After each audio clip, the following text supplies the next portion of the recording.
नमस्कार मित्रांनो, मागील 2 महिन्यापासून युडॅस प्लसच्या स्टुडंट पोर्टलवर काम करत असताना त्याच्या वेगवेगळ्या बाबीवर अनालिसिस करत असताना एक गोष्ट प्रकर्षाने लक्षात आली जी अत्यंत गंभीर आहे, ती म्हणजे अजूनही अनेक शाळेमध्ये शेकडो मुलं पहिल्या वर्गामध्ये एनरोल झाली नाहीत. शेकडो मुलं अजूनही 5व्या वर्गामध्ये इम्पोर्ट झाली नाहीत. 8व्या वर्गामध्ये सुद्धा इम्पोर्ट झाली नाहीत आणि 11वीची ऑनलाईन प्रवेश प्रक्रिया या सत्रात सुरू झाल्यामुळे 11वीचे सुद्धा हजारो विद्यार्थी पोर्टलमध्ये आलेले नाहीत. आणखीन महत्वाची आणि गंभीर गोष्ट अशी आहे की विद्यार्थी ड्रॉपबॉक्स मध्ये आहेत, परंतु शिक्षक त्यांना इम्पोर्ट करत नाहीत. आणि त्याही पेक्षा जर गंभीर गोष्ट अशी आहे की विद्यार्थी शाळा सोडून गेलेले आहेत, विद्यार्थी दुसऱ्या शाळेमध्ये शिकायला गेलेले आहेत, परंतु जुन्या शाळेचे मुख्याध्यापक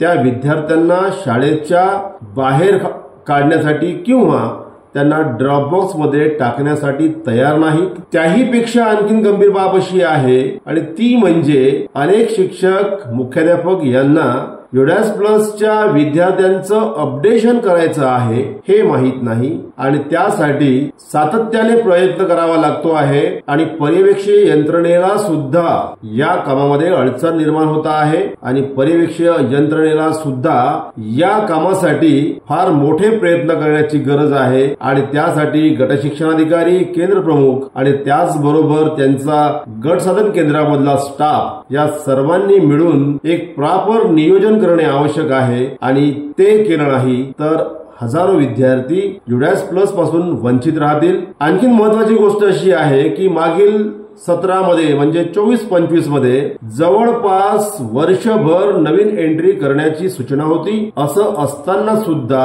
आजही हजारो विद्यार्थी युडॅस प्लस या पोर्टल पासून वंचित आहेत. ते पोर्टलला आलेले नाहीत. आजही त्या विद्यार्थ्यांची न्यू एंट्री करण्याची सुविधा सातत्याने मागितली जात आहे आणि ही बाब फार गंभीर आहे. मित्रांनो, विद्यार्थी आहेत म्हणून शाळा आहेत आणि तेच विद्यार्थी जर पोर्टलवर नसतील आणि त्याच विद्यार्थ्यांची माहिती जर अचूक नसेल किंवा त्याच विद्यार्थ्यांची नोंद नसेल तर मात्र ही एक गंभीर बाब आहे आणि या बाबीकडे दुर्लक्ष करून अजिबात होणार नाही. जोपर्यंत आपण या गोष्टीला सिरियसली संपूर्ण यंत्रणा घेणार नाही तोपर्यंत या सगळ्या समस्या सॉल्व्ह होणार नाहीत. मित्रांनो, आणखीन एक महत्वाची गोष्ट मी आपल्याला सांगतो आहे की विद्यार्थी जर आपल्या शाळेमधून निघून गेला असेल तर तुम्ही त्या विद्यार्थ्याला तात्काळ ड्रॉपबॉक्स मध्ये टाकलं पाहिजे.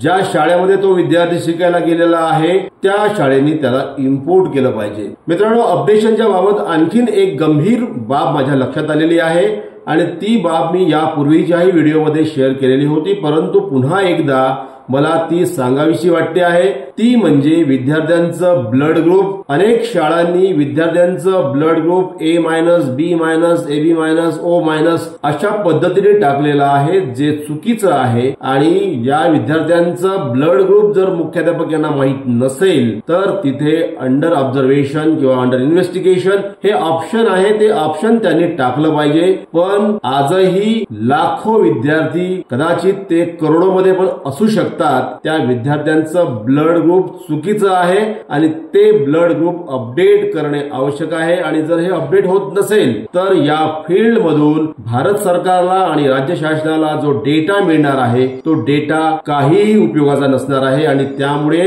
मुख्याध्यापक, पर्यवेक्षक यंत्रणा या सर्वांनी या विद्यार्थ्यांच्या ब्लड ग्रुपची माहिती अचूक आहे की नाही याची खात्री केली पाहिजे. त्यानंतर मित्रांनो, आणखीन एक महत्वाचा विषय युडॅस प्लसच्या अपडेशन मध्ये विद्यार्थ्यांचा दाखल खारिज नंबर आणि त्याचबरोबर त्याचा प्रवेश दिनांक आणि त्याचा हजेरी क्रमांक यामध्ये सुद्धा अनेक चुका आहेत, ज्या चुका दुरुस्त करणे आवश्यक आहे. विद्यार्थ्यांची कास्ट अचूक केली पाहिजे, कारण भारत देशामध्ये सर्व योजना, सर्व उपाययोजना, सर्व उपक्रम, विविध बेनिफिट्स, लाभार्थ्यांची निश्चिती हे सर्व कास्ट बेस्ड किंवा धर्माच्या आधारावर होत असते आणि त्यामुळे ही माहिती सुद्धा प्रत्येक विद्यार्थ्याची अचूक असली पाहिजे आणि याची संपूर्ण जबाबदारी मुख्याध्यापक यांची आहे. त्याचबरोबर मित्रांनो, युडॅस प्लसच्या अपडेशन मध्ये आणखीन एक गंभीर समस्या मला पाहायला मिळते आहे आणि ते म्हणजे विद्यार्थ्यांची उंची आणि वजन आणि त्याचबरोबर पालकांचं शिक्षण विद्यार्थ्यांना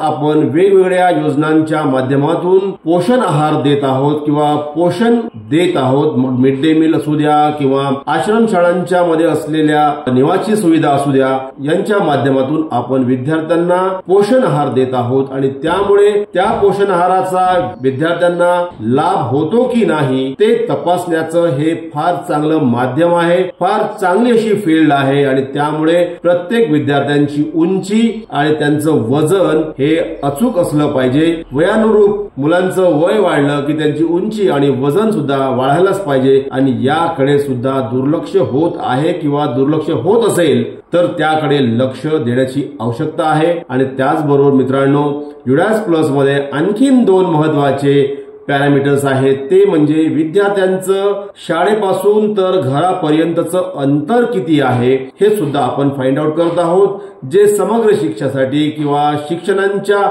विविध योजनांसाठी फार उपयुक्त असा हा फील्ड आहे आणि याच्या माध्यमातून आपण त्या विद्यार्थ्याला त्याच्या घरापासून जवळ शाळा देऊ शकत आहोत की नाही याचा शोध घेण्यासाठी ही एक चांगली अशी फील्ड आहे आणि या फील्डच्या माध्यमातून आपण ती माहिती संग्रहित करत आहोत आणि ही माहिती सुद्धा मुख्याध्यापक यांनी अंदाजे न भरता अचूक भरली पाहिजे आणि या माहितीमध्ये कोणतीही चूक होणार नाही याची काळजी मुख्याध्यापक शिक्षक यांनी घेतलीच पाहिजे। आणि त्याचबरोबर आणखीन एक महत्वाची फील्ड आहे आणि ती म्हणजे विद्यार्थ्यांच्या कुटुंबामध्ये सर्वात जास्त शिक्षण कोणी घेतलेलं आहे, त्यांचे वडील किंवा त्यांची आई किंवा त्यांचे भाऊ किंवा त्याची बहीण, यापैकी सर्वात जास्त जो कोणी शिक्षित असेल त्याचं क्वालिफिकेशन सुद्धा आपल्याला नमूद करायचं आहे। एक अत्यंत महत्वाचे पॅरामीटर्स आहेत, त्यामध्ये कास्ट आहे, त्यामध्ये त्याचं ब्लड ग्रुप आहे,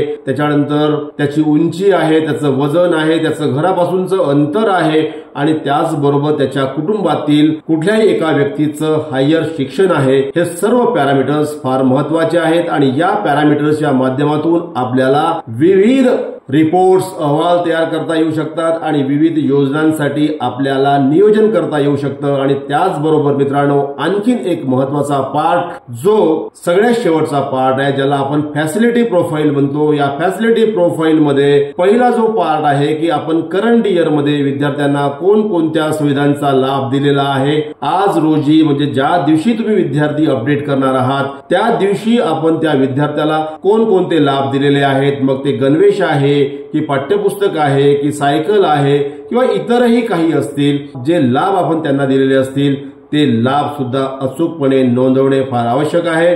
विद्यार्थी हा शाळेसाठी महत्वाचा आहे, विद्यार्थी हा शाळेसाठी केंद्रबिंदू आहे आणि विद्यार्थ्यांची माहिती अचूक करणे ही मुख्याध्यापक, केंद्र प्रमुख, गट शिक्षणाधिकारी, जिल्हा कार्यालय आणि समस्त वरिष्ठ यंत्रणा या सर्वांची जबाबदारी आहे। आणि युडॅस प्लस एक दर्जेदार इन्फॉर्मेशन कलेक्ट करण्यासाठी प्रयत्न करत आहे।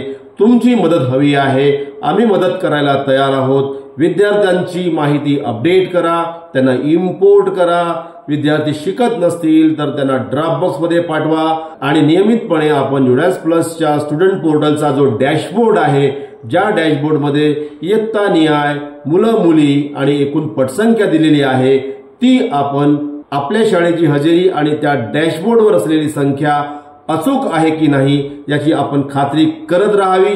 ज्या दिवशी ती संख्या आणि हजेरीवरची संख्या अचूक होईल त्या दिवशी आपलं युडॅस प्लसचं काम पूर्ण झालेलं आहे असं समजावं। सर्व विद्यार्थ्यांचे आधार कार्ड काढून घ्यावेत, ज्या विद्यार्थ्यांकडे आधार कार्ड नाहीत अशा विद्यार्थ्यांची यादी आपण गटसाधन केंद्राला सबमिट करावी।